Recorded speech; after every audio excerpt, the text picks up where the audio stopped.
back in the win column with a complete game victory. Hello and welcome to my podcast. Do me a favor, subscribe to the John Keim Report wherever you get your podcasts. If you're watching on YouTube, hit that like button, hit that subscribe button. You can find us there as part of Ampire Media, Ampire. Always much appreciated when you tune in. Don't forget, you can read my work on ESPN.com. And I'll be doing the live stream again this week on Tuesday night, 7:30 Eastern Time. And for you Gold members, I'll be doing a private Zoom session for you guys later in the week. If you want to become a Gold member, hit that, go to the Empire Media YouTube page, see the word join, click on there, and go from there. And for those who don't want to become that, you get a lot of content from me regardless. So here we go. Today, the Commanders beat the Titans 42-19, and again, a complete game victory. And so I'm going to get into a lot of different things here because there are a lot of things that were important coming out of this game and what it portends for the Commanders moving forward. It was an absolutely necessary win. Going into the bye week, the last thing they needed was to go in there on a 4-game losing streak. And I think this kind of highlights maybe where they're at compared to the past, right? In the past, they'd get on a skid and they'd kind of stay on a skid. Today, they were able to bounce back after a very tough stretch. And really, in that 3-game losing streak, there was really one game where you say it was the head scratcher. And that, of course, was Dallas last week. And that's the one that got me and others concerned about, where is this team headed? And then you had a week like this. You had Bobby Wagner talking to the players earlier in the week. And a lot of guys mentioned that as something that during the week they talked about what his words meant. Now, it's not the first time a guy has gotten up there and talked about something. And typically you only hear about it when they win. However, we knew about that during the week. I talked about it in my 5 things, I think. And it just, to have guys like that who've been through a lot of things to get up there and say, like, listen, this is how you have to do it. This is how you come out of it. And I think you have the right staff with the head coach, Dan Quinn, and then the right leadership with guys like Zach Ertz, Bobby Wagner, Terry McLaurin, et cetera, who have been through so much, and especially Wagner and Ertz, who have been through a lot and also have won. So that's what's going on here. So it led to, that's what I said, going into this game is like, what happens if? And I know it's funny because I saw some people, they're never going to win another game. They're going to do this. You don't know. And this is a Sunday to Sunday league. And I think this team really understands that very well. And so while they were on a skid, I think they maintained a certain level of their approach, the way they worked, et cetera. It was very consistent. And that's how you get out of this stuff. Just keep working, because really, in the end, that's all you can do. And I'm going to get into the O-line in a minute about how that was important for them, or just things that the coaches had seen during the week that maybe showed up a lot today. But let's start with a couple of things, because this is about the offense, right? Tennessee's defense is really good, and Tennessee's offense is not so good. So today was about the offense getting it on track, because when they get some energy early, everything gets ready early. And it really starts with the defense getting a 3 and out in the first series, but then the offense came alive. And they had a big last week. Told you, I felt like they lost the game in the first half. Today, they clearly won the game in the first half. And you look at, wasn't going to start with this, but look at the starting. I'm going to get into Terry McLaurin, Jaden Daniels, B-Rob, offensive line, all that. But the field position, again, where they won this game today, compared to last week, they had 3 drives that started like from their own 40 or into Dallas territory. They got 3 points out of it today. Their own 41, touchdown, 3 plays. Tennessee 24 after turnover, touchdown. Tennessee 34-yard line after turnover, touchdown. 21 points this week, 3 last week. Today, against a better defense, but one that has been put in multiple bad situations, Tennessee was a top 10 defense coming in a lot of categories, except for scoring, because they weren't very good weren't as good in the red zone, and they kept getting put in bad situations, and that happened again today. So Washington took advantage, could not take advantage last week. It's why they won today, and it's why they lost last week. But anyways, let's get to Terry McLaurin first, because Brian Robinson, let's go to him first, because he was terrific, and I think getting him back was tremendous for them. And just what he meant to the team today, and just getting back to a healthy Brian Robinson. And this is a really good run defense that Tennessee has. And that's why this was a really strong game for Washington. Offensive line, terrific. But Brian Robinson today, thanks to that O-line blocking, 16 carries, 103 yards. Not just the O-line blocking. You had tight end John Bates on the touchdown, the 40-yard touchdown in the first series. What I liked is that they created movement. Like, Tennessee has a really stout defensive front inside with Simmons and Sweat. But you get that movement going. That's what they did. They created movement. well, there was some of the eye candy, but also the pulling action on that play. You had Allegretti and Brandon Coleman pulling to the right. You had John Bates getting to the linebacker, creating that seam for Robinson to run through. You had Noah Brown making a block downfield. Stuff like that doesn't happen unless the receivers block. And that's what got them going. But he was strong overall. And there were a couple runs that he had where it's just like, I don't even remember, it was like maybe a 5 or 6 yard run, but it's just tough runs. And Nick Allegretti told me after the game, he said, when he's running the ball, excuse me, when for the O-line, when they're running to the ball and just getting up there and you're playing physical, you can make some mistakes because you're playing physical, and that was enough for guys like Robinson to sneak through. And Robinson said it was nice to show a little speed on that 40-yard touchdown. By the way, that's the longest touchdown run of his career. One of the I don't know, knock or whatever. One of the things we haven't seen from him is those long touchdown runs. Previous long touchdown run before today, 15 yards. Today, 40 yards. They needed that. The running backs had the running game. They had 6 runs of 10 yards or more. Last 3 games, they had like 3. So that's a big difference. And, Robinson had one time where he just lowers his shoulder into the safety. I think it was a safety, just gets more yak, but just that tough power running is something they absolutely needed. And, Tyler Biotis talked about that, just his power running after the game and what it meant to that offense. I think that was really, really important for them to see. So Robinson, and then listen, man, Chris Rodriguez came in. Jeremy McNichols was running pretty well too. But Rodriguez, 13 carries, 94 yards, 7.2 a carry. He's done a really nice job filling in when he's needed to. And, it's funny because last year I really liked him and I felt like he ran hard. And he did not look that great this summer. In fact, like when they cut him, there was some wonder, would they even bring him back based on what he had showed in the summertime? Well, the answer was, yeah, clearly they did. And then I remember last year talking to people who said, like on the staff, they said he can be really good as long as he maintains his focus on the field. And clearly, since this year, he's been doing that because when he's been given the opportunity, he has produced. And man, you can get 2 power guys like that and get going like that really, and it saves Robinson a little bit. I mean, Robinson only needed to carry the ball 16 times, and it's the thing for him this year is the injuries.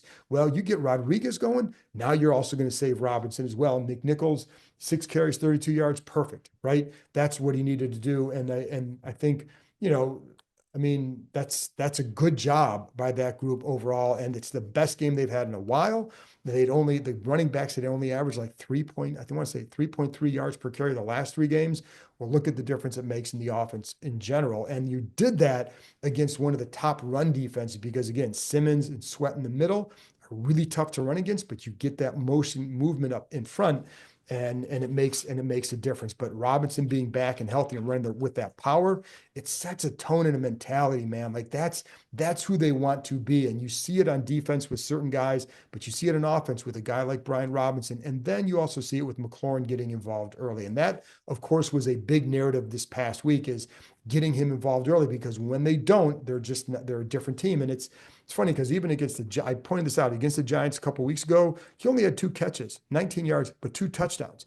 And he wasn't necessarily involved early, but the other guys were, and they were moving the ball and doing things. When you're not moving the ball and he's not involved early, that's a problem. So the other thing is, give him credit today because they moved him around a little bit more. Wasn't a ton more. For example, so for the season, he is lined up on the left side, wide left, 76% of the time. Wide right, 5% of the time. So not very often. Today, it was 70% wide left, 15% wide right. The difference too is going into today, he had 2 catches when he's lined up wide right. Today, he had 3. So they were productive, not just lining him up wide on a different side, but producing when he was on that side. So give them credit for finally getting to that. And I've told you one thing I know from talking to Terry over the course of the season, lining up, just staying on one side has not been the big issue until teams figured out. He said the one game that really made a difference was Philadelphia. Like that's when you needed to move them around and they failed to do so. But I think this is now the more you self-scout, the more you do things, you look at the numbers, clearly you need to do something a little bit different. But so it was definitely more on the right side. They also lined up in the slot a little bit more and caught some passes out of the slot today. And out of the left slot, it was right slot 13% of the time he was lined up there. Going into today, it was less than 9%. So, just left slot 2% today, 9% going into the game. or around 9%. So in other words, but they were moving, it was really wide left, right, and just but moving around more. And that makes a difference. It also makes a difference when the team, when they could get him the ball in the first play, the defense playing off him, get a nice quick 10-yard gain. That really gets things going because when he gets going, if you were here, you would have heard the crowd chanting, Terry, Terry, like obviously they love him. And he even brought it up in his post-game press conference about how much it means to him and then why he loves playing here and why he wants to be here because the way you guys, the crowd, has embraced him and you understand the importance he has to this team, right? And to this offense. And I even asked Dan Quinn, is like, how important is it? What difference does it make to get him involved early? He's like, well, that's really great reporting, John. Like, of course. Well, yeah, of course it does. But maybe is there something you feel from that energy that when he gets going early, is there a different energy that comes out of that? And I think there is because he's that. And remember talking to guys in the previous staff, and they'd say like when he is involved early, it's just different. He's involved in everything then, and it's like he doesn't press as much because not that he doesn't want to go out there. He's not going to go demand the ball from the quarterback, but he wants it. He feels he can do something with it. So you don't want a guy pressing. So get it to him early, get him involved, and get going. And they did that. And I also like that they got oh the I forgot one other thing with him, with McLaurin. This is the other thing. So again, the production today from the right side.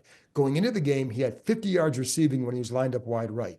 Today, he had 31 yards receiving lined up wide right. So again, more not just lining him up a different spot, but giving him chance to produce from other spots, and that just makes a big difference. Now, in his one touchdown came when he was lined up on the right side, just a deep crosser. It wasn't necessarily going to him right away, but Jaden Daniels got a great pocket, and he was able to cross, gets him open, and there was nice action on the play. The safety, for some reason on that side, doesn't stay back there because there's a lot of stuff crossing underneath. So the eye candy in front of him takes his eyes away, and McLaurin sneaks back there. It was a long developing play. Credit the O-line for giving Daniels a lot of time and for Daniels for seeing it, stay patient, layers a nice ball to him, touchdown.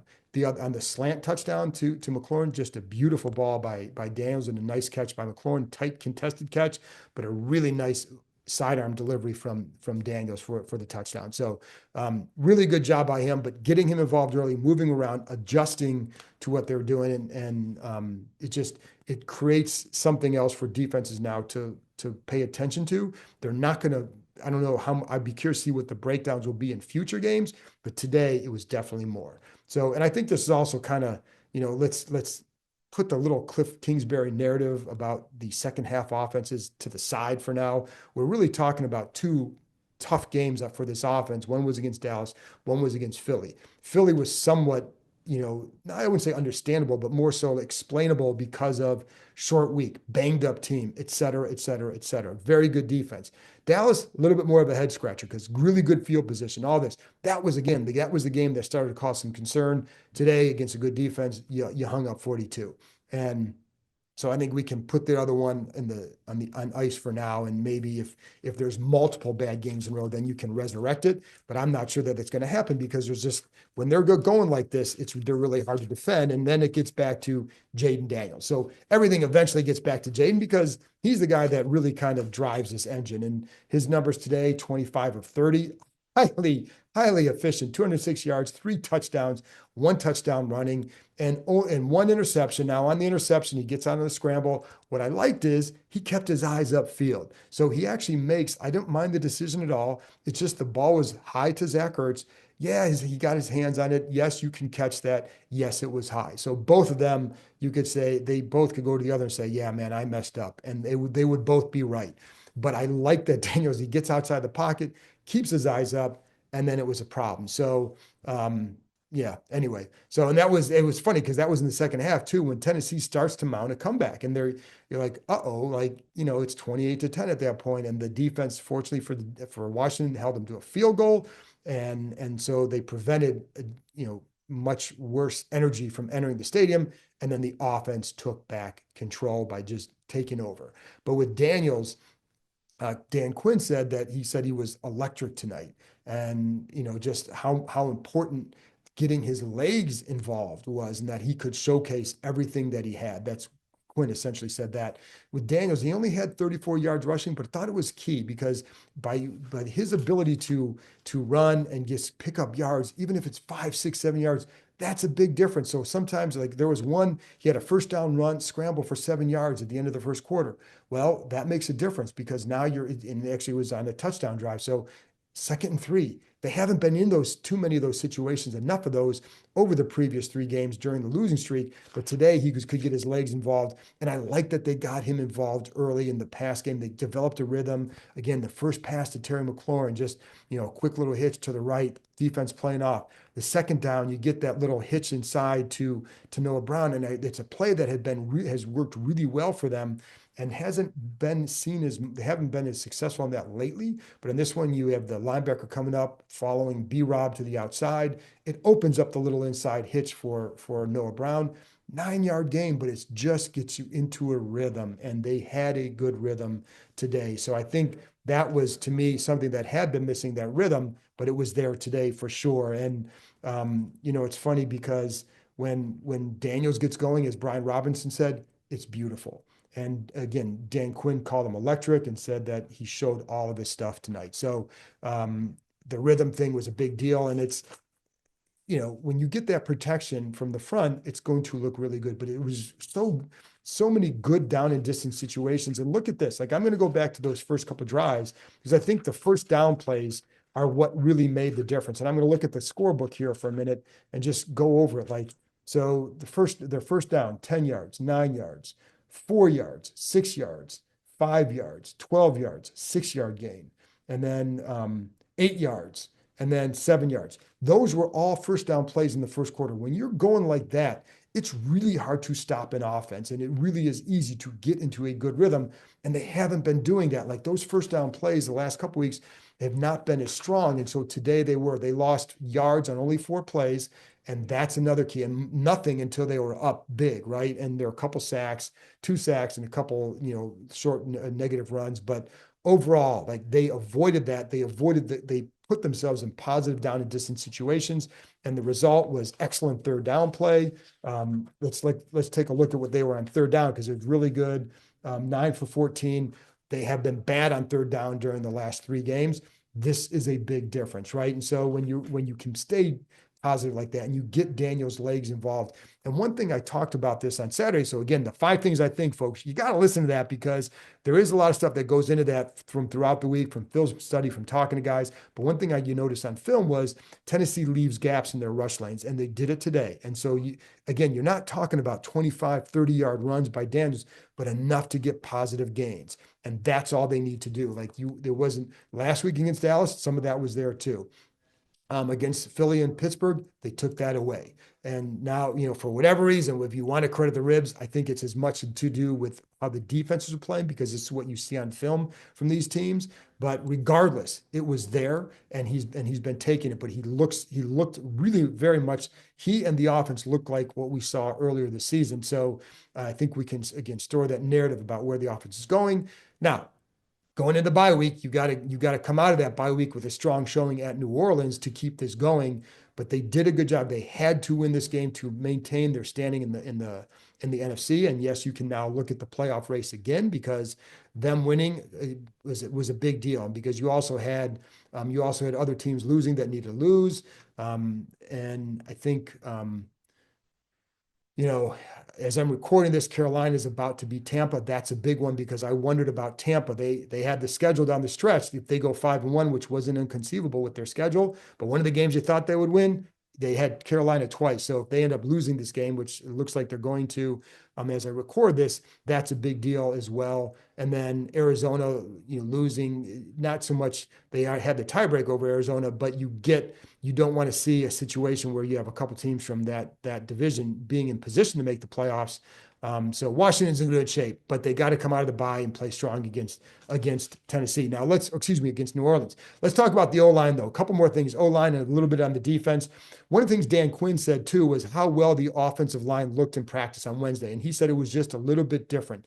And I remember, and I was talking to guys, so I talked to Nick Allegretti about this too, and just some of the details that, Tyler Biotish talked about this, the details of the position and things that just little things here and there. But as Allegretti said, if you're doing it in a physical manner and getting there quick, even if you're a little bit off, it's still going to make a difference. So that's what was going on today. And one of the things Quinn said is in this presser was just how he felt like the line was showing a lot on Wednesday, and how they were just a little bit extra, I guess they'd say, oomph, and getting to the second level with their pad level at the right way, something just a little bit more maybe locked in. And so maybe it's just a matter of, hey, maybe they're feeling a little bit healthier after a rough few weeks. And I think no group is going to benefit more from that bye, I think, than that one. I was watching Nick Allegretti walk out of locker room. I even said to him, like, man, you look like a guy who needs a bye week, and he absolutely did. He's going to go home to Chicago, rest, but the way he's walking, just kind of that slow gait where it's like you've been through. He looked like a 65-year-old man getting out of the couch after sitting in there for several hours. Like that's how he was moving. But he's not that. But you watch what they're doing in the game. It was really good. So they need the bye, and this is a good time for them to get it, because now, like, think about it, man. 8-5 with the bye week now, getting ready for the final stretch. As tough as it is to have a December bye, it's a good time for this team to have one. So maybe a week late, but really a good spot. If they had lost this game, that's trouble. But going into there with the win, big time. Anyways, going back to the O-line, Cornelius Lucas started for Trent Scott, which I think was a smart move. The reason why that Scott went in last week is he's been working more at right tackle. Lucas has been working more at left tackle. Well, the week gave Lucas a chance to work more on the right side. And one of the things that Quinn said is what he really liked is watching how he and Cosme worked together in practice, the communication, and how they would stay a little bit after practice to work on some things to get their timing down in some blocks. Lucas is a strong guy, and he's a big guy, so it's hard to run around, better run blocker too than Scott. So a good move to start him, and a no-brainer move to me.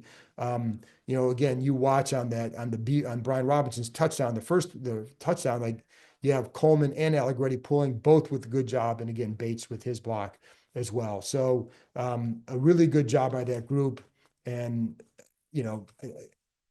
that was a good front that they were going up against. So last thing to talk about, Bobby Wagner.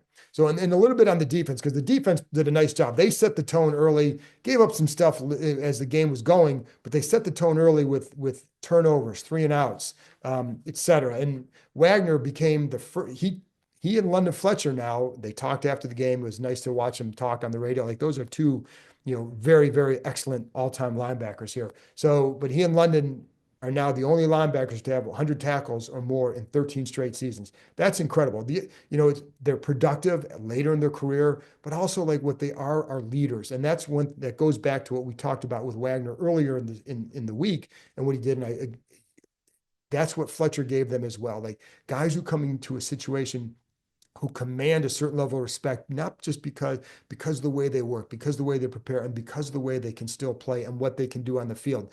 Wagner's not the same player he was a few years ago, but he's also a very smart player and a very respected player. And that stuff, the smarts and all that shows up in many ways on the field and still allows him to be an effective player out there. So, that was, I think, kudos to him for being in that position, because that's really impressive. And it's symbolic of how you prepare, how you study, and again, how effective you continue to be. When you look at tackles, what you also want to do is look at where they're getting the tackles. So I remember talking to a coach a long time ago about how can you tell when a linebacker might be done? He's like, well, it's where they're getting the tackles. Well, Wagner's still getting tackles 3 yards and close to the line of scrimmage, which shows you there's effectiveness. There's sometimes on some sideline to sideline, maybe he's not getting there quite as quick. Maybe you got to take some shortcuts, but he's still a highly effective player when you're watching him, and that's why good job for him. And then the defense forced a turnover, special team forced a turnover. They got involved with that. Then a couple of things too. To Frankie Louvu had another sack. Now has 8 sacks in the season. Like he was a guy that everybody was excited about here when they signed. Of all the free agent signings they had, he was the guy they were most excited about, I would say. And while Wagner may be the most important because of leadership and what he adds, Louvu has been the most impactful. And Quinn talked about how like they kind of play off each other. They're not the same guy. They're not the same kind of player, but they play off one another. And it's with Wagner with his on-field smarts, and Louvu just go get it, man. But 8 sacks, like that's impactful. And the other thing, what it also highlights too, and this goes back into so on Saturday, Emmanuel Forbes was released. So, and that's another first round pick that didn't make it work here. The draft class of the previous 4 years, the draft classes, not very good. And so the draft class this year, highly productive. Why is that? So I think it's the attention to detail and the fit. I always talk about the fit, but when you talk about that, it's like you want to get guys who love process, who love to prepare, it's not just being out there like, oh, as some, any coach will tell you, any scout will tell you, well, you can go watch film, and like I can watch film and tell you who's good, but you need to have guys that can go in there and talk to people like, what kind of guy is he? What kind of worker is he? And I talked about this with Logan Paulson on Saturday as well, just like how important that is and how you can look at this draft class and see like it's Daniels. The best thing about Daniels, it's not what you see in the field, it's what you hear about him in the classroom, in the getting there at 5:30, going through walkthroughs. You have coaches saying, I get here at 6:30, and that guy's coming out of the bubble after a walkthrough. Like that's the stuff that matters. Sam still, same kind of way. He's productive. He, forced a fumble, recovered a fumble. So like that's what you get. But it goes back to Luvu. Luvu fits that very well. His personality is going to help create an identity for this defense because he's a guy that's like he brings a lot of it. He creates energy out there, and they haven't had a guy like him at that position in a while. And I think, then the combo with he and Wagner is really effective. But Luvu helps shape that defensive identity, but it goes back to the scouting and knowing the guy, right? And in the past, they bring free agents in who did not have the identity you want or the personality traits that you want, yet they would sign, not just the last 4 years, but the previous years before that. It's just one mistake after another. And it was because they only cared about one thing and not the entire package. You got to look at the entire package because if you don't care about working and process and getting better, it's not going to matter how good you are. You're going to hit a ceiling and you're just going to plateau. And then boom, you're going to be out. Like these guys have shipped out a bunch of draft picks. Now, I think Jamin Davis actually works at it, right? I think he worked at it very well. He just wasn't good enough. I don't think he had the instincts for the position that you needed. Forbes, you had to wonder about the other side. And I think you see the skill. So as Dan Quinn said after the game today, maybe a change of scenery can help him. And that's what he told Forbes when they released him, that a change of scenery could you can look at Noah Igbenogany, former first-round pick from Miami, now creating a role for himself as a nickel back here. So he's is he impactful? Not necessarily, but he's been a solid nickel corner for Washington this year. Can Forbes do that? Well, we'll see. But I know from the past, like guys would say, like it's got to be more about how badly do you want it? That's the big question that anybody's going to have to answer. But I think it's the one thing that this previous staff, I don't think they did enough of that kind of work, or at least didn't emphasize it enough. And that's why you see this year, Davis, Dotson, Forbes, now all out. Montez Sweat did not fit in that category. Chase Young, he's also out. So the last, 5 first-round picks from 2019 on, that's a brutal loss. Like, and as someone else pointed out, I can't remember where it was, either on Twitter or something like pointed out to me, it's like kind of amazing they're 8-5 now, given all those failed first-round picks and what they've been able to do. It just shows you the value of coaching, quarterback, and then good free agent findings and signings and draft picks. So they're in a good spot, folks. And the last thing is, too, speaking of draft picks, Fedarian Mathis, second-round pick from a couple years ago, inactive, a healthy scratch. Carl Davis ahead of him. Why is that? Well, Quinn said it was as simple as Davis has been doing well in practice, and they're about competition. So just because you have the job doesn't mean you keep the job. It's you still have to compete to get it. Davis competed. He's beaten out Mathis. What that says, you can take it any way, man. But what I like is they're going to focus on that. The competition part for Quinn is a massive thing. And I think it's also, people above him, Peters, Harris, they're all like that. But for Quinn, that really matters. So I like that they're going to go by that. And that's a big reason why Davis is there. He played 14 snaps, saw a couple times where he's gotten some good pushback. And that's why he was out there. And I thought Mathis had been playing better. I hadn't watched him closely enough the last couple of weeks, so I don't, because for time purposes, but he had started to make some movements there, right? He had started to play, had a couple good games, and then just kind of plateaued. And last week, I didn't feel like when I was able to watch him, didn't really feel the presence, right? So when you're not going to do that, if you're not going to prepare, you're not going to practice better than someone else, I like that they're going to put someone else in there. So Davis offers the same kind of size, went in there, and so I'll be curious to see how it looks when I go back and watch him over the next couple of days. So anyway, folks, that's it. A good win for the Commanders. 42-19 convincing win. Yeah, Tennessee was 3-8 coming in, but they've been playing better. So this is, and Washington, as you know, had not been playing well. So for them to have a win like this gives them so much confidence going into the bye week to come out with more energy. You got a good final 4-game push. And I think it's going to be a lot of fun here over the next month. So December, meaningful football. Oh, but how about this stat? This was the first home December win since 2017. Week 16 of 2017. That to me is unbelievable. It's the first December win since 2021, the one they had out in Las Vegas. Unbelievable, folks. And that's kind of shows where this franchise has been. But I think you're going to see it's going to be fun to have. Like, it's been a while since we've seen a good team play in December. And yes, you can still say at 8-5, this is a good team. Is it elite? No, but they are a good team and you should enjoy it. So anyway, folks, that's it for me. Like I said, I'll be back Tuesday morning, going to have a game review. And then also Tuesday night live stream 7:30. And I'll have another one the rest of the week. I have a special guest coming on for later in the week. And, we'll go from there, folks. So anyways, that's it. Thanks for tuning in. Thanks for sticking around. We'll talk to you next time.